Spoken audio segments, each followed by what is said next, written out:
Vllaznia regjistron barazimin e dytë të radhës i pa gole në fazën e 4 në Abisnin Superiore, por vjen të kryesojë ndosë pikë të barabarta me Elbasanin.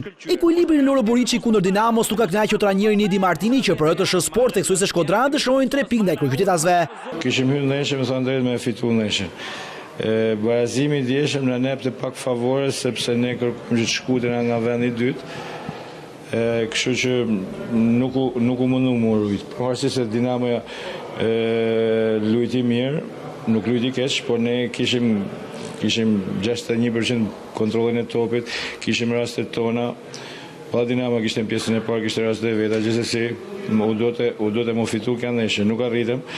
Dinamo nuk shënon prej 3 takimesh radhase në superiore, por Redhoj nuk fiton duke hipotekuar 1 pikë në duelin e javës së 29 ndaj Vllaznisë në Shkodër. Teknikun Ilir Daja e kënaq loja e bluve, pavarësisht faktit se 18 herë kampionët e Shqipërisë në këtë fazë sezonit janë të jetur për pikë jashtë zonës së Final Four. Sigurisht që neve në këtë moment na duan pikët edhe jo loja, por që ajo që sot më kënaqi me ekipin tim nuk ishte rezultati, përveçse se të marrësh një rezultat barazim në Shkodër.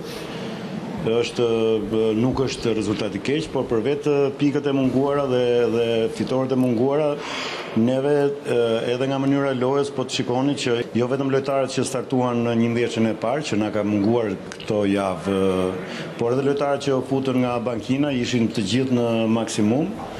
Pas raundit të 29 në superiore, Vllaznia kryeson me 53 pikë, ndërkohë që Dinamo rendithet në vendin e 5 ka distanca larg Partizani në pozicion më lart në klasifikim.